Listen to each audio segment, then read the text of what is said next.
Bien, bonjour et bienvenue dans ce webinaire qui a pour thème Pourquoi les achats responsables bouleversent vos pratiques de management fournisseurs. Le webinaire sera présenté par Marie-Hélène Blanchet, consultante et formatrice achats responsables au sein de la coopérative d'entrepreneurs Canopé. La présentation durera une vingtaine de minutes et sera suivie par une dizaine de minutes pour répondre à vos éventuelles questions. Durant cette présentation, vous pouvez poser vos questions avec l'outil chat conversation en bas de votre écran et je les formulerai à Marie-Hélène à la fin de sa présentation. Si vous ne voyez pas correctement à l'écran les slides projetés, vous pouvez utiliser l'option d'affichage en haut afin de le régler. Il est maintenant temps d'entrer dans le vif du sujet. Je laisse la parole à Marie-Hélène Blanchet. Bonjour à tous. Merci de votre intérêt pour ce webinaire sur les achats responsables. Comme vous le savez, on pourrait en parler pendant des heures, voire des jours, et malheureusement, nous n'avons que 30 minutes devant nous. Alors, j'ai proposé à Nicolas d'adresser le sujet par le prisme des relations fournisseurs. En gros, c'est comment la mise en place d'une politique achat responsable vient challenger vos modes de management fournisseurs.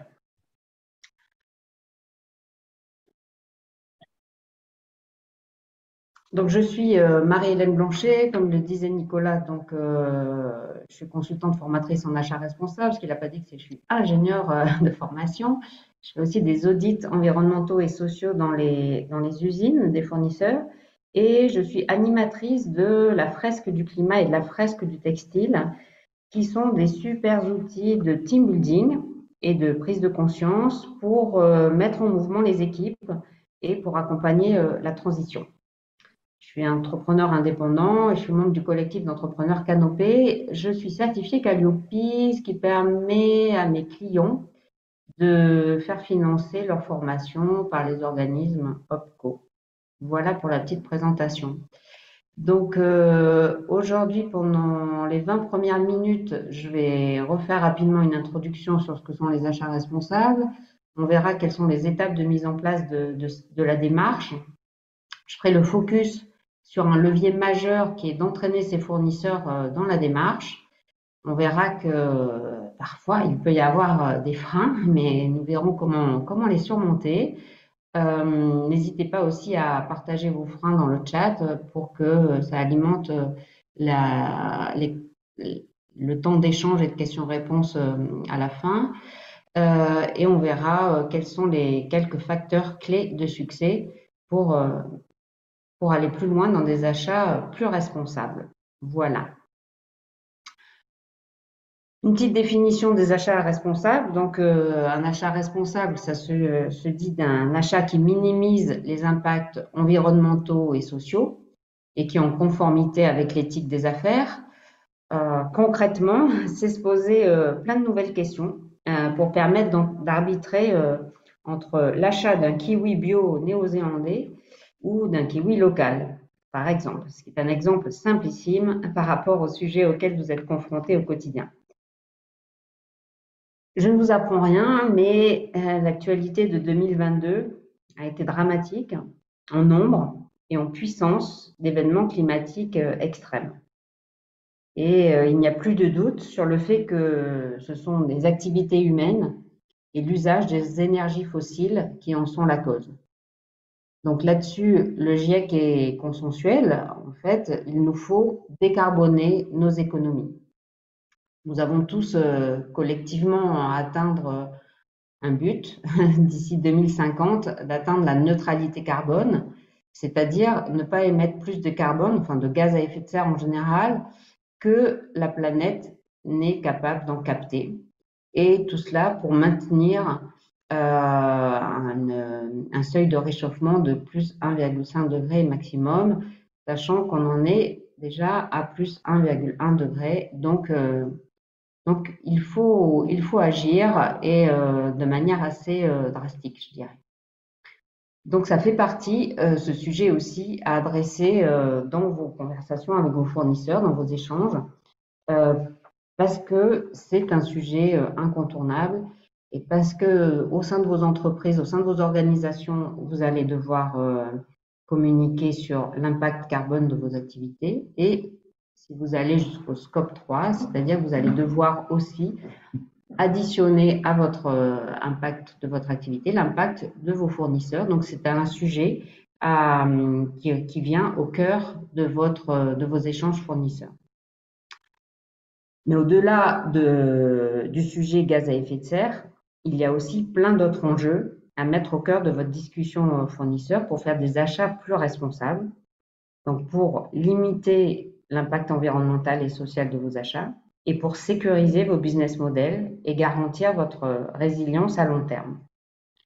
Donc, pour connaître votre impact environnemental, vous allez devoir, votre impact environnemental et social, vous allez devoir les questionner sur tout un tas d'autres enjeux, comme la gestion des déchets, comme les conditions de travail, les énergies et l'eau qu'ils consomment, quelles sont les routes logistiques, quel est l'impact sur la biodiversité, sur la pollution de l'air et de l'eau.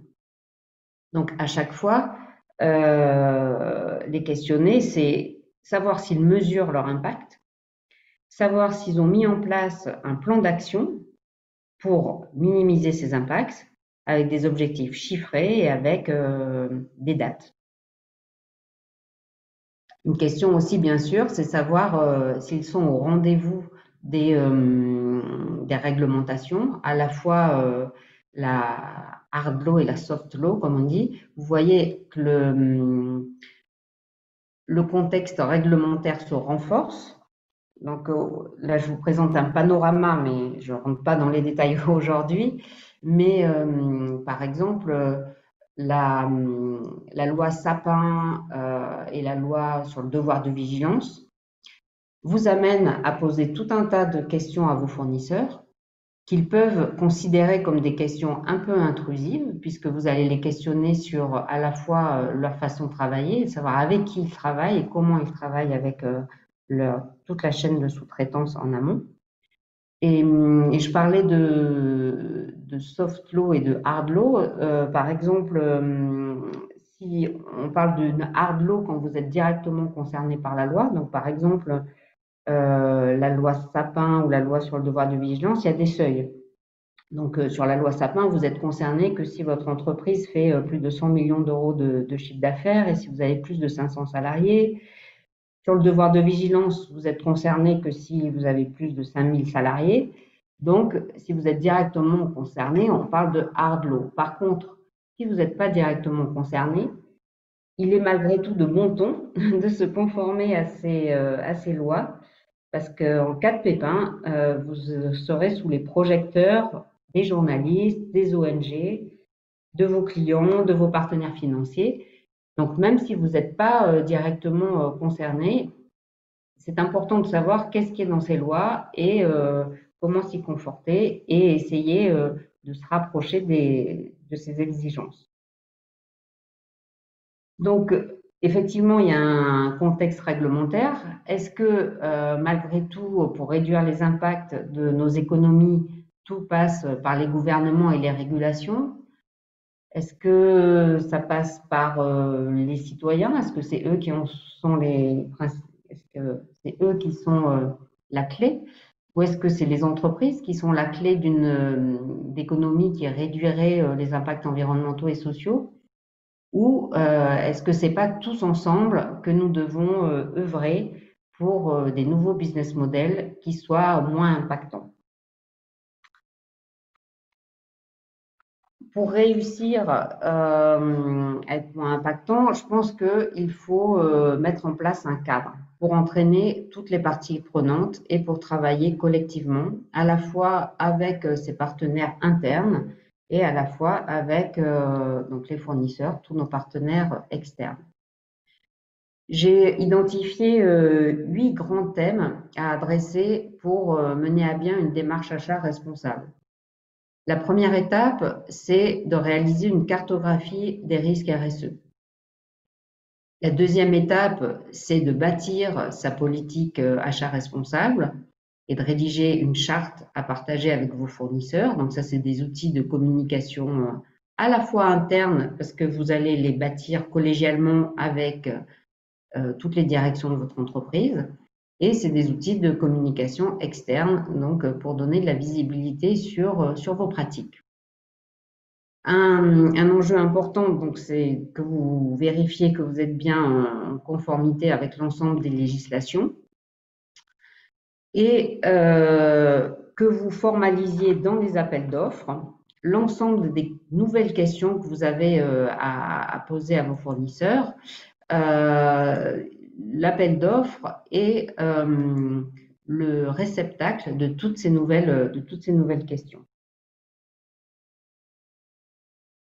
Un enjeu, vous le savez aussi, dans les achats responsables, c'est de développer l'écosystème local, donc de faire monter à bord des personnes aussi éloignées de l'emploi.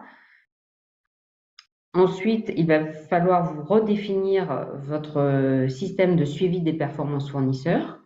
Donc, jusqu'à présent, peut-être que vous ne suiviez que des conditions tarifaires ou tous les aspects de qualité. Et l'idée, c'est d'aller maintenant organiser des réunions de suivi de performance fournisseurs où vous discuterez de leur impact environnemental et social. Donc, c'est d'autant plus facile s'ils ont mis en œuvre, s'ils ont défini, eux, un plan d'action avec une feuille de route. Ça vous donnera l'occasion de suivre de manière régulière cette feuille de route et de voir s'ils vont vraiment dans le bon sens. Ensuite, pour valoriser votre démarche, vous allez devoir mettre en place un reporting et des indicateurs dédiés. Donc, c'est un reporting qui vous permet de communiquer en interne et en externe. Et ça vous permet aussi de mettre en valeur vos résultats et de fêter vos succès au fur et à mesure du déploiement de votre démarche. Donc, l'idée, c'est de ne pas y passer trop de temps, bien sûr. Donc, je recommande de faire un travail au niveau de vos systèmes d'information pour qu'en cliquant sur un bouton, les indicateurs soient calculés le plus automatiquement possible de manière à les suivre régulièrement.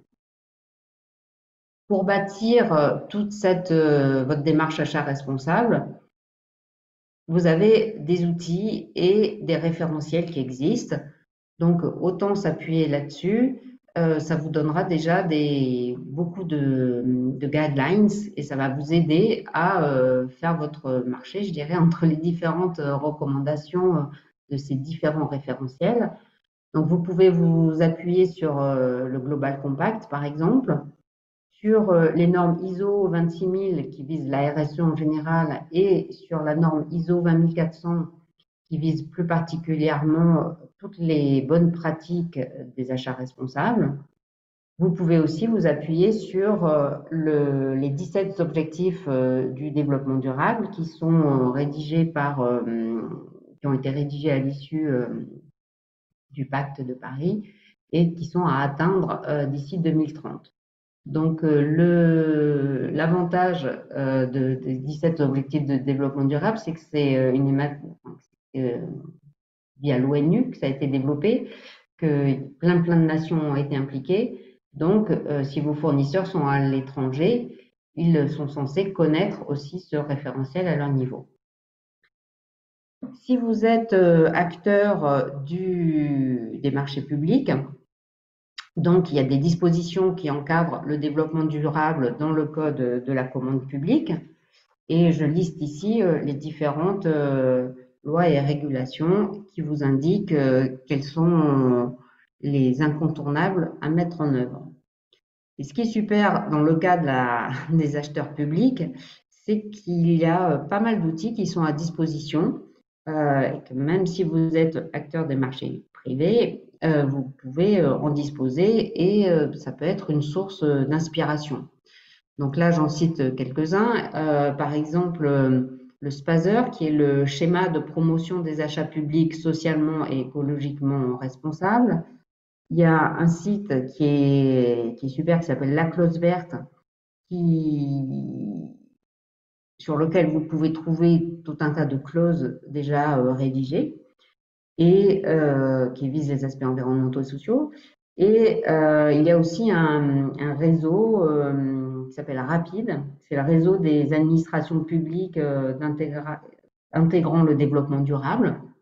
Donc, tout ça, c'est une communauté qui peut aussi vous aider et vous permettre d'avancer plus rapidement dans votre propre démarche. Après, en termes de label achat responsable plus dédié, il y a le label relations fournisseurs et achats responsables qui sont portés par le médiateur des entreprises et le CNA. Vous pouvez bien sûr candidater pour avoir ce label qui va sanctionner toute votre démarche. Mais même si vous ne candidatez pas et si vous n'avez pas forcément envie d'avoir ce label, d'aller voir quelles sont les attentes, ça vous permet de bâtir votre politique achat et de vous donner plein d'idées. Mais l'enjeu clé, ça va être d'entraîner vos fournisseurs, de leur expliquer pourquoi vous faites ça et comment vous allez le faire, de leur réexpliquer et de leur réexpliquer. Il va falloir faire beaucoup de pédagogie pour entraîner tous vos partenaires. Donc, moi, je pense qu'une bonne idée, une bonne pratique, ça peut être d'organiser une convention fournisseur. Vous pouvez les inviter une demi-journée à venir prendre connaissance de votre politique achat responsable. Ça va leur permettre de mieux comprendre pourquoi vous vous lancez dans cette démarche ou pourquoi vous la renforcez, peut-être pour ceux qui ont déjà entamé la démarche. Et tout l'enjeu pour vous au cours de cette réunion, ça va être de leur faire la preuve de l'intérêt partagé, que eux aussi, ils trouvent un intérêt à aller dans cette démarche. Donc, on verra que pour aller recueillir toutes ces informations, il va falloir qu'il y ait une relation de confiance entre vous et vos fournisseurs et ça ne peut se faire que sur une collaboration sur la durée. Donc, eux, vous trouvez aussi un intérêt de travailler avec vous parce qu'ils auront une certaine assurance que vous n'allez pas les lâcher en cours de route et que vous inscrivez sur la durée puisque toute cette démarche ne peut se faire que pas à pas. Ce que vous pouvez aussi mettre en avant, c'est que s'ils avancent vers des meilleures pratiques, vous pouvez éventuellement participer à certains investissements et aller vers plus de transparence et de visibilité. Donc ça, c'est à double sens. Vous leur demandez de la transparence et de la visibilité, donc c'est à vous aussi d'en donner par rapport à votre stratégie de développement. Donc, le recueil des informations clés, toutes les questions que vous allez poser sur les différents enjeux, comme on l'a vu précédemment, vont devoir être faites aux différentes phases du processus achat. Donc, au niveau des requests for information et requests for quotation, il va falloir que vous les sollicitiez sur qu'est-ce qu'ils font en termes d'écologie, de social, sur l'ensemble des enjeux, donc comme on a vu précédemment, et aussi sur l'ensemble du cycle de vie. Ce qui est important aussi, c'est dans vos cahiers des charges de laisser une certaine souplesse pour que les innovations vous soient proposées par les fournisseurs. Donc des innovations qui seraient plus vertueuses, bien sûr. Et comme vous aurez recueilli plein d'informations, vous allez pouvoir faire de l'écologie, du social, de l'éthique des affaires, des critères de sélection de vos fournisseurs. Donc les grilles de sélection vont évoluer. Ça sera plus sur meilleur rapport qualité-prix, mais ça sera aussi sur quel est le fournisseur qui a le moins d'impact ou quel est celui qui minimise au maximum son impact carbone. L'idée, c'est de aussi introduire dans les relations aux fournisseurs donc des mécanismes de transparence pour aller vers pour pouvoir suivre pas à pas des plans de progrès et faire un dispositif d'amélioration continue. Bien sûr, vous allez rencontrer des freins. Donc, je ne sais pas où vous en êtes chacun de vous qui êtes en ligne sur la mise en place de la démarche. Et vous avez peut-être déjà rencontré des freins. Donc, je vous laisse peut-être les exprimer dans le fil de la discussion. Ça nous permettra d'échanger en fin de webinaire. Moi, j'ai listé quelques exemples qui peuvent être, alors, oui, ma souris, qui peuvent être une certaine résistance des fournisseurs, qui peut être aussi un manque d'alignement en interne entre les acheteurs et les prescripteurs. Un autre frein peut-être que j'ai identifié, peut-être un certain essoufflement devant l'ampleur de la tâche. On voit qu'il y a beaucoup de choses à faire, donc ça peut faire peur. Et des objectifs contradictoires peut-être entre une direction de la RSE qui veut être plus vertueuse, qui vous demande d'être plus vertueuse dans vos achats, et une direction financière qui est très focus sur des aspects financiers. Donc, pour les surmonter, je préconise de devenir le client préféré et de faire beaucoup de pédagogie avec les fournisseurs, comme je vous le disais, pour leur expliquer la démarche, pourquoi vous le faites et à quoi ça sert. Le fait de mettre en place une démarche globale, ça permet de fédérer l'ensemble des équipes internes autour de la stratégie RSE et de sortir des silos. Et pour ne pas trop s'essouffler, je recommande de fragmenter les objectifs et d'avoir des premières victoires faciles de façon à fêter des succès. En termes d'objectifs contradictoires, je pense qu'une approche par les risques et des analyses coût complet permet un petit peu de déverrouiller ce frein. Souvent, on a tendance à comparer juste le prix d'un produit ou le prix d'une prestation, alors qu'il faut le comparer sur l'ensemble de son cycle de vie pour, pour tenir compte de sa réparabilité, de sa consommation sur l'ensemble de son temps d'utilisation, de sa recyclabilité, etc. Et qui ne sont pas des coûts qu'on voit facialement parfois, mais il faut le prendre en compte et faire une analyse coût complet pour avoir la vraie vision. J'en arrive en conclusion sur les facteurs clés de succès.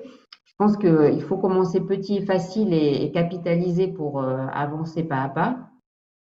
Savoir prioriser, et donc ça, c'est votre cartographie des risques RSE qui va vous permettre de prioriser les différents sujets, sachant que si certains de vos collaborateurs ou vous-même, vous êtes super motivé sur un enjeu parce que ça vous touche personnellement, je pense qu'il faut pas, il faut y aller aussi, même si c'est pas si ça ressort pas comme le sujet prioritaire de la cartographie des risques. On est souvent meilleur quand on adresse des sujets dont on se sent proche en termes de valeur et qui nous touchent.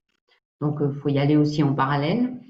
Il faut savoir, faut pas avoir honte d'aller regarder ce que font les petits copains pour s'inspirer des meilleurs, copier et partager ce qui fonctionne bien. Et une façon de gagner du temps et d'avoir plus de leviers d'action et aussi de se fédérer entre différents clients pour éventuellement accompagner collectivement un fournisseur vers des pratiques plus vertueuses. Voilà, donc je vous repasse la main, Nicolas. J'en ai fini de ce bref exposé de ma vision de la façon dont il faut reconsidérer ces relations fournisseurs pour avancer vers des achats plus responsables et plus vertueux. Je vous repasse, Merci, Nicolas, la merci. parole. Merci beaucoup, Marie-Hélène, pour cette présentation qui est très, très riche en enseignements. Alors, effectivement, nous avons reçu pas mal de questions. Je vais donc, sans prendre un instant, donc vous en formuler, mais vous pouvez bien évidemment continuer à en poser via le chat et Marie-Hélène y répondra avec plaisir. Alors, donc, la première question, c'est quelles sont les autres actions de communication en plus de la charte fournisseur que nous pourrons réaliser, notamment vis-à-vis des PME, TPE? C'est les autres acteurs, les actions de communication. Oui, c'est ça. Bon, donc ça passe par peut-être vous avez un site internet dans lequel vous pouvez communiquer aussi. Mais pour communiquer, il va falloir mettre en place un certain nombre d'indicateurs pour donner de la visibilité sur quelle est votre cible, qu'est-ce que vous voulez atteindre et comment ça se passe dans le temps. En fait, c'est pareil, si vous voulez à un moment donné candidater pour être labellisé, ce qui est valorisé par les labels, là je parlais du label relations fournisseurs et achats responsables, ce qui est valorisé, c'est surtout votre plan de route, comment vous allez pas à pas avancer. Et donc, même si vous ne faites pas bien tout dès le premier jour, c'est montrer cette progression.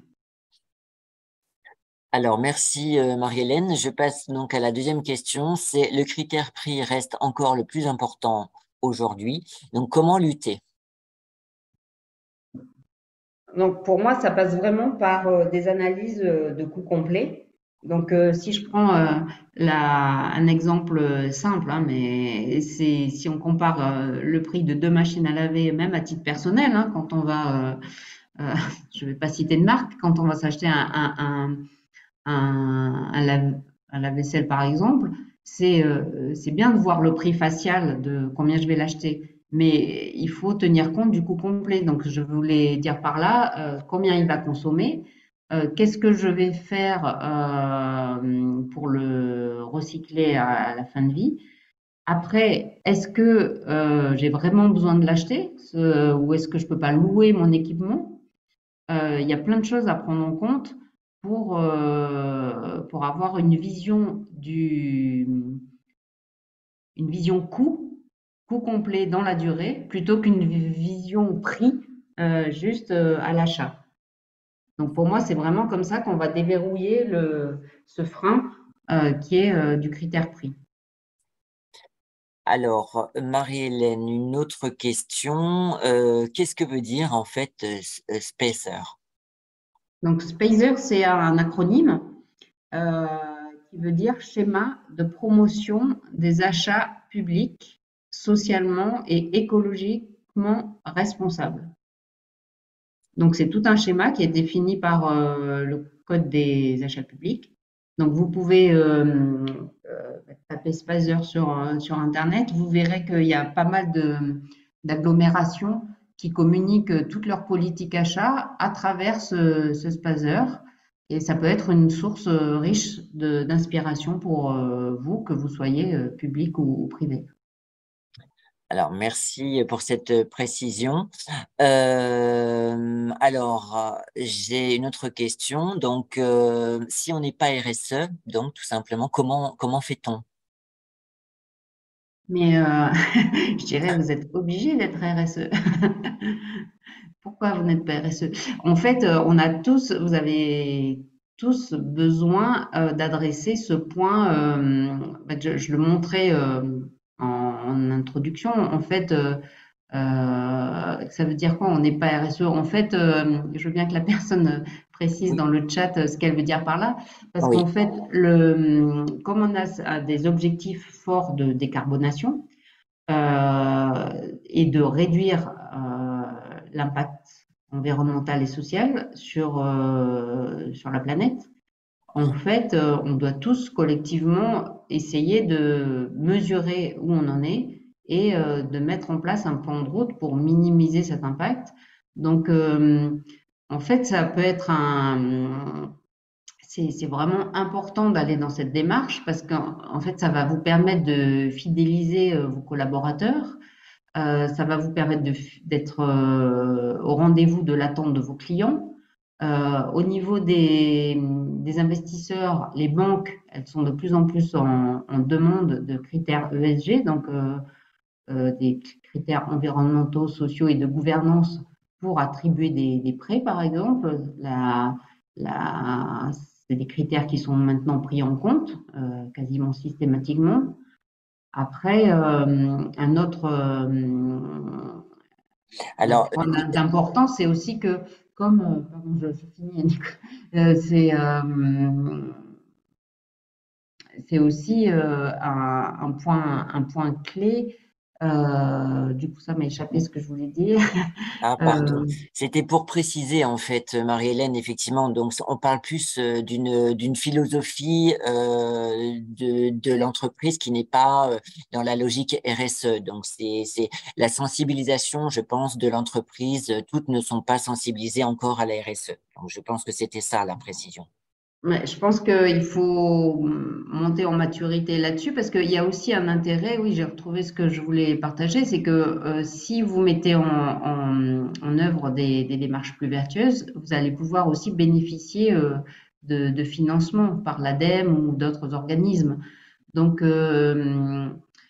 oui, je comprends que peut-être ça paraît quelque chose de trop philosophique, peut-être ce que j'ai dit, je ne sais pas. Je vois que oui, il y a la philosophie et la réalité des PME, PMI. Je pense que même une PME, PMI, à partir du moment où elle fait un achat, il faut qu'elle mesure cet impact. Et qu'entre deux solutions, une plus impactante et une moins, ben, que ça aille, que ses choix aillent vers les solutions moins impactantes. Alors, Donc, il y a merci. peut-être de la formation à prévoir ou je... Et effectivement, oui, je pense que c'est un sujet de toute façon qui n'est pas encore tout à fait ancré, mais on sent bien la nécessité de se diriger dans cette direction.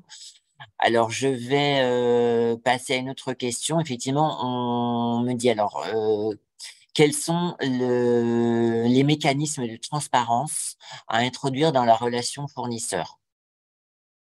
Donc là, les mécanismes de transparence, après ça, donc vous allez devoir déjà poser des nouvelles questions sur les différents enjeux. Donc, euh, les mécanismes de transparence, ça veut dire est-ce qu'ils vous répondent bien.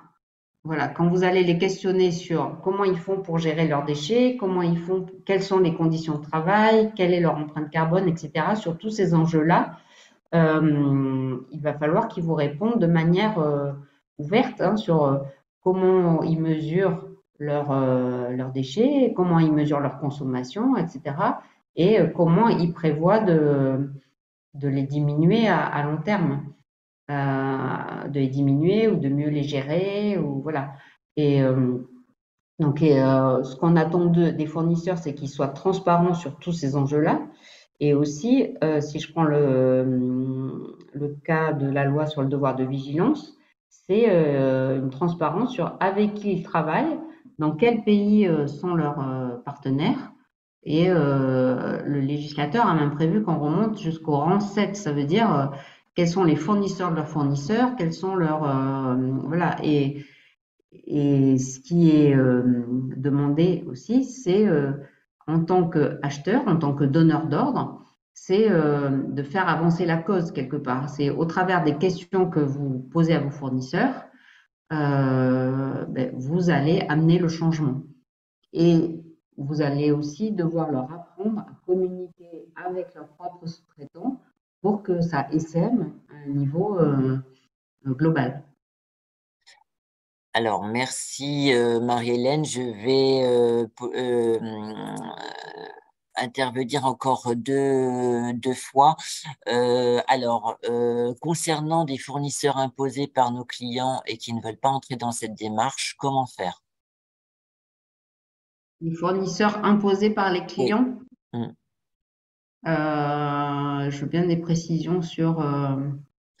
Alors, on va demander dans le chat des précisions. Et puis, en attendant, je vais passer la dernière remarque qui est la méthode bisou pour les achats s'applique assez bien aux achats responsables. Ah oui, moi je suis fan de la méthode bisou. Ah, Euh, alors. donc c'est est-ce qu'on en a vraiment besoin? Donc à chaque fois qu'on fait un achat, c'est est-ce qu'on en a vraiment besoin? Et est-ce qu'on en a besoin immédiatement? Est-ce qu'on n'a pas déjà quelque chose qui peut se substituer à cet achat et qu'on aurait déjà? Quelle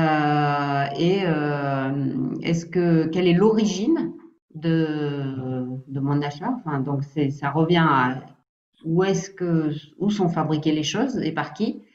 Et le U, c'est est-ce que c'est vraiment utile? Donc c'est à chaque fois qu'à titre en tant que citoyen ou en tant qu'acheteur au sein d'une organisation, c'est vrai que c'est un super acronyme pour se reposer la question de est-ce qu'on en a vraiment besoin.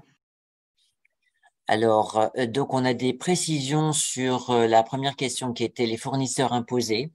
Donc, par exemple, dans la plasturgie, certains fournisseurs de matières sont imposés par nos clients. D'accord. Eh ben, parfait. Si, enfin, peu importe à la limite si le fournisseur est imposé. En fait, quand on pose toutes ces questions aux fournisseurs, euh, en fait, on va le suivre dans la durée, même si le fournisseur est imposé et s'il n'est pas bon, s'il a un impact vraiment désastreux, tout l'enjeu de vous en tant que donneur d'ordre et le levier que vous avez, c'est de le pousser à changer. Donc, justement, euh, peu importe, quand on va questionner un fournisseur, c'est pas pour dire ah ben t'es mauvais donc j'arrête de travailler avec toi. C'est ah ben ok aujourd'hui tu en es là et donc comment je peux t'aider à faire mieux pour que dans 10 ans tu sois meilleur. Et c'est vrai que ça prend du temps, mais c'est le client qui est acteur dans la démarche de progrès de son fournisseur aussi. C'est pour ça que c'est important, ça peut être un super facteur clé de succès, de se grouper à plusieurs clients pour accompagner un même fournisseur. Alors, merci beaucoup, Marie-Hélène, pour ces réponses précises et encore la richesse de cette présentation. Malheureusement, donc, le temps qui nous était imparti donc, est déjà écoulé. Nous arrivons au terme de ce webinaire, mais bon, effectivement, on serait bien resté ensemble pour continuer à échanger. Mais rassurez-vous, donc, le webinaire a été enregistré. Il sera disponible dans la journée sur parcourscroisé.com. Je vous invite également à rejoindre les groupes de discussion sur Parcours Croisé dédiés aux achats afin d'intervenir avec vos pairs et trouver de nombreux articles déjà publiés par nos auteurs. N'hésitez pas non plus à liker, commenter afin d'enrichir les débats. Je vous remercie encore d'avoir suivi ce webinaire. Je remercie Marie-Hélène Blanchet pour sa présentation. Et donc, je vous dis à bientôt. N'oubliez pas, donc les échanges se poursuivent sur Parcours Croisé. Merci Marie-Hélène. Merci à tous, bonne journée à tous, et puis n'hésitez pas si vous avez des questions complémentaires ou des besoins d'éclaircissement à me contacter aussi si besoin.